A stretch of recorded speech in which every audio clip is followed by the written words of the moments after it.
রাজপথে ছাপিয়ে পড়বো ইনশাআল্লাহ। একমাত্র দফায় দাবি থাকবে আলেমদের মুক্তি, আলেমদের মুক্তি। আমরা দেখবো এই দেশে কাদের শক্তি, এই দেশে মুসলিম জনতার শক্তি নাকি ক্ষমতার শক্তি। আজকে 2 বছর হোক সাফল্যের চেয়ে আমাদের ব্যর্থতার পাল্লা ভারী। ইসলাম ছাড়া, কোরআন ছাড়া, শরীয়ত ছাড়া এই দেশে কোনদিন ভাগ্যের পরিবর্তন হবে না। সরকারি দল প্রস্তুতি গ্রহণ করুন, ধাপে ধাপে যেন শরীয়তের দিকে ফিরে যেতে পারেন। বিরোধী দল প্রস্তুতি গ্রহণ করুন, যেন আমরা কোরআনকে প্রতিষ্ঠা করে শরীয়তের দিকে আমরা ফিরে যেতে পারি। সবাই সমাবেশ, মহান আল্লাহ পাকের শুকরিয়া, তিনি আমাদেরকে আজকে এই ইতিহাস সন্ধিক্ষণ দাঁড়িয়ে আধিপত্যবাদকে চ্যালেঞ্জ করার তৌফিক দিয়েছেন।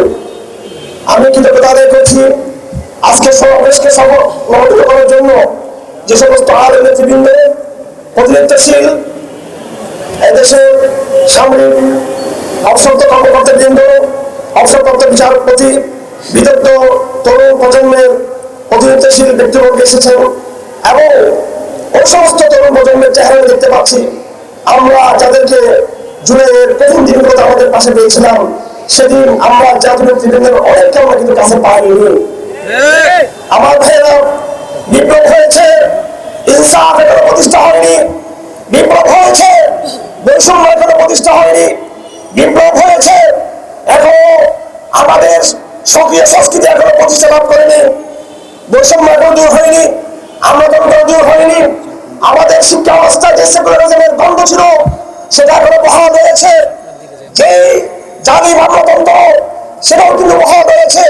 যে ডিপ স্টেট, সেই ডিপ স্টেটের গোপন কার্যক্রম এখনো অব্যাহত রয়েছে, দুর্নীতি অব্যাহত রয়েছে। পার্বত্য চট্টগ্রামের সমস্যার সমাধান হয়নি এবং রোহিঙ্গাদের সমস্যার সমাধান হয়নি। এটা অত্যন্ত দুঃখজনক।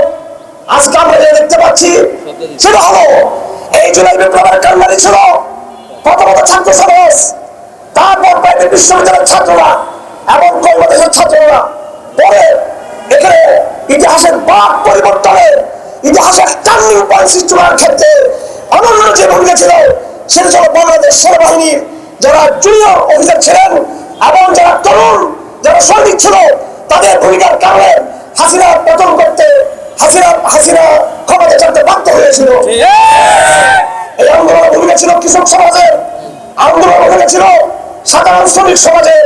আফসোস, এই জুলাই বিপ্লব সমাধানের পর আমরা দেখতে পেলাম ওই প্রবাসীরা যাদের লিমিটেড যুদ্ধের কারণে আপনাদের মনে আছে হাসিনা ইন্টারনেট বন্ধ করে দিয়েছিল, কিন্তু যারা সৌদি আরব, মালয়েশিয়া, লন্ডন, আমিরাত, মধ্যপ্রাচ্য, তুরস্ক, সারা বিশ্বে আমাদের যে প্রবাসী বাইরে ছিলেন, তারা তাদের লিমিটেড বন্ধ করার মাধ্যমে, অনলাইন যুদ্ধের মাধ্যমে হাসিনার প্রথমটা তারা ত্বরান্বিত করেছিল। আজকে আমাদের সুসমত প্রবাসী ভাইরা উপেক্ষিত, আমাদের সেনাবাহিনীর ভাইরা উপেক্ষিত, আমাদের তরুণ সমাজ উপেক্ষিত, ওলামায়ে কেরাম উপেক্ষিত, সাদা স্থগিত হয়েছে। বিরোধী দল ও সরকার দলের লোকদের ফাঁসি সাদা স্থগিত হয়েছে। তারা অনেকে এমপি হয়েছেন, মন্ত্রী হয়েছেন, কিন্তু মৌলানা শেখ ফরিদ বাইতুল মুকাররমের এই পবিত্র আঙ্গিনায় দাঁড়িয়ে আল্লাহর নামে কসম খেয়ে বলছি, মৌলানা শেখ ফরিদ, মৌলানা আব্দুল হাই, মুফতি শফিক, মৌলানা আবুল ইসলাম কোনো মানুষ হত্যা করেনি, নির্দোষ, নিষ্পাপ। এখনো তাদেরকে ফাঁসির মঞ্চে, ফাঁসির সেই অন্ধকার পরাকষ্টে এখন তাদেরকে জীবনযাপন করতে হচ্ছে। তারা যদি বিএনপি নেতা হতেন, জামাত ইসলামী নেতা হতেন, অথবা সুশীল কেউ হলে আজকে তারা অবশ্যই আপনাদের সামনে এসে মন্ত্রী এমপি হিসেবে তারা কিন্তু হাজির হতেন। এই বৈষম্য কিন্তু এত দূর হয় আমার ভাইরা। সুতরাং নির্বাচনের পরে এদেশের কান্ডারি সরকারি দল আর বিরোধী দল, এটা ভুল। আমি সাবধান করতে চাই শ্রদ্ধার সাথে। আমরা সহযোদ্ধা ছিলাম। আমার বক্তা, আমাদের প্রাণপ্রিয় তৌহিদের মহাজ্জেম, তৌহিদের ইমাম শেখ জসিমুর রহমান বলেছিলেন, কারাগারে আমরা এক প্লেটে খানা খেয়েছি, একসাথে কারা রিমান্ডে ছিলাম, একসাথে আমরা দীর্ঘ লম্বা সময় জেল আমরা ভোগ করেছি, একসাথে হ্যান্ডকাপ করেছি। আজকে কারাগার থেকে মুক্ত হয়ে ক্ষমতার সব প্রমাণ পাও, যারা সরকারি দল আছেন, যারা বিরোধী দল আছেন, এখন তাদের হাতে সময় নেই আমাদের টেলিফোন রিসিভ করার। বেশি দিন সচিবালয়ে দৌড়াদৌড়ি করবো না।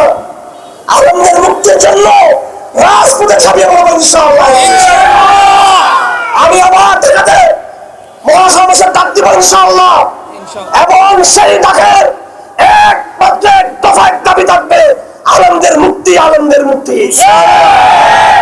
সেই সমাবেশ শুধু বাইতুল মোকাররমে হবে না, ঢাকার সার্বজনীন থেকে আমরা আমাদের ঐক্যবদ্ধ ব্যানারে আবার আমরা ইনশাআল্লাহ আমরা দেখবো এই দেশের কাজের শক্তি, এই দেশের মুসলিম জনতার শক্তি নাকি ক্ষমতার শক্তি। আমার ভাইরাও আমরা তো আপনার সহযোগিতা ছিলাম, কিন্তু ক্ষমতার পরিবর্তন যে বৈষম্য তৈরি হয়েছে সেটা জনগণ কোনো বরদাস্ত করবে না। আমরা শিক্ষা ব্যবস্থার পরিবর্তন চাই, আইনের সংস্কার চাই। বর্তমানে একদল বলছে এই সংবিধান থাকবে, আরেকদল বলছে না এই সংবিধান বাতিল করে জুড়ে যে সমালোচিত হয়েছে সেটাকে বহাল করতে হবে। এখানে আমাদের ভিন্ন বক্তব্য রয়েছে। যেমনি ভাবে প্রচন্ড সংবিধান এদেশের জনগণের প্রতিনিধিত্ব করে না, তেমনি ভাবে কথিত সেই জুড়ে সেখানে ছেড়ে দেওয়া, সেখানেও কিন্তু জনগণের ইসলামী সেন্টিমেন্টের প্রতিনিধিত্ব সেখানে করে নাই। একটি জাতি, একটি সফল জাতির জন্য দুটো জিনিস দরকার। প্রথম হলো সেই জাতির লিডারশিপ, সেই জাতির ইমারত, সেই জাতির নিরঙ্কুশ নেতৃত্ব, যেই নেতৃত্বের বরাবরে থাকবে তাওহীদের ভিত্তিতে, ঈমান চেতনার ভিত্তিতে এবং দেশপ্রেমের ভিত্তিতে। 2 নম্বর, সেই জাতির জন্য দরকার একটি নিরঙ্কুশ সংবিধান। আমি মনে করি আজকে 2 বছর হোক, আপনারা বলুন এই 2 বছর ফেসিবাদ বিদায় হওয়ার 2 বছর সফলতার 2 বছর নাকি ব্যর্থতার 2 বছর? অবশ্যই এখানে কিছু ভালো, কিছু সাফল্য আছে, কিন্তু সাফল্যের চেয়ে আমাদের ব্যর্থতার পাল্লা ভারী। সুতরাং ঘটনা প্রমাণ করে দিয়েছে আমাদেরকে কোরআনের সংবিধানের ধাপে ধাপে ফিরে যাওয়ার কোনো বিকল্প নেই। সরকারি দল প্রস্তুতি গ্রহণ করুন, ধাপে ধাপে যেন শরীয়তের দিকে ফিরে যেতে পারেন। বিরোধী দল প্রস্তুতি গ্রহণ করুন যেন আমরা ইনসাফের কোরআনকে প্রতিষ্ঠা করে যেন ইনসাফকে নিশ্চিত করার জন্য শরীয়তের দিকে আমরা ফিরে যেতে পারি। ধাপে ধাপে সময় প্রমাণ করে দিয়েছে যে ইসলাম ছাড়া, কোরআন ছাড়া, শরীয়ত ছাড়া এই দেশে কোনোদিন ভাগ্যের পরিবর্তন হবে না, ইনসাফের ফয়সালা কোনোদিন হবে না। আমার ভাইরা, জুলাইয়ের পরিবর্তনকে অনেকে রাজনৈতিক ঘটনা মনে করেন। জুলাইয়ের এই ঘটনা সবার ঘটনা নয়। আপনি খেয়াল করবেন মিশরের সময় পতন হয়েছিল মুহররম মাসের 10 তারিখ, ঠিক তদ্রুপ শেখ হাসিনার পতন হয়েছিল মুহররম মাসের 27 তারিখ। আমরা মনে করি হাসিনার পতনের পিছনে মহান আল্লাহর কুদরতের হাত কারিগর ছিল প্রধান। এখানে অমুক স্টেক হোল্ডার, তমুক স্টেক হোল্ডার, সরকার শুনেছিলাম যে মাস্টার মাইন্ড, আমি বলেছিলাম ঘোড়ার মাস্টার মাইন্ড, ঘোড়ার দিনের মাস্টার মাইন্ড। আমাদের মাস্টার মাইন্ড ওই যে ঘোড়া আছে তাকিয়েছে।